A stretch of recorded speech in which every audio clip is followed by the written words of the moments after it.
আসসালামু আলাইকুম। পেনাল্টি কিকের আরও একটি নতুন ভিডিওতে আপনাদের সবাইকে স্বাগত। আজ সকালে সৌদি আরবের তায়েফ থেকে ঢাকায় এসে পৌঁছেছেন বাংলাদেশ জাতীয় ফুটবল দল। তবে দলে ছিলেন না ইতালি প্রবাসী ফুটবলার ফাহমিদুল ইসলাম।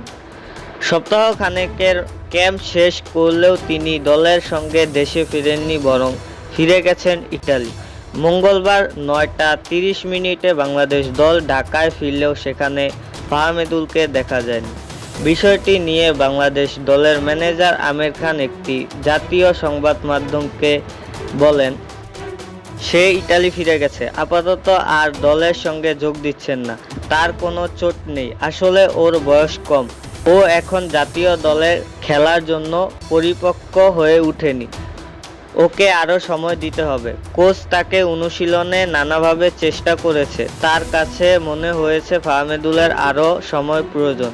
হয়তো সামনে অনূর্ধ্ব-23 দলে ওকে ডাকা হবে, আস্তে আস্তে মূল দলের জন্য তৈরি করা হবে। এখনই হতাশ হওয়ার কিছু নেই। ফাহমিদুলের চলে যাওয়ার ফলে প্রাথমিক স্কোয়াডের সদস্যর সংখ্যা 30 থেকে কমে দাঁড়িয়েছে 29-এ। এদিকে দলের আরও দুঃসংবাদ হলো, চোটের কারণে ছিটকে গেছেন দুই ফুটবলার, সুশান্ত ত্রিপুরা ও পাপন সিং। ফলে বাংলাদেশ দলের চূড়ান্ত স্কোয়াড ঘোষণার আগেই দলের সদস্য সংখ্যা আরও কমে গেছে। ভালো ফর্মে থাকা সুশান্ত অনুশীলনে পাওয়া চোটে গ্রেড 1 টিয়ার ধরা পড়েছে।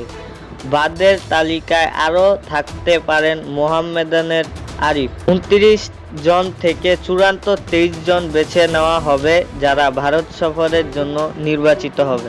কোন 23 জন খেলোয়াড় শেষ পর্যন্ত জায়গা করে নেবে চূড়ান্ত স্কোয়াডে, তাই দেখার অপেক্ষা। ফুটবল নিয়ে আমাদের আজকের আপডেট এই পর্যন্তই ছিল। আমাদের চ্যানেল থেকে নিয়মিত ফুটবল সম্পর্কে আপডেট পেতে চ্যানেলটি সাবস্ক্রাইব করুন। ধন্যবাদ।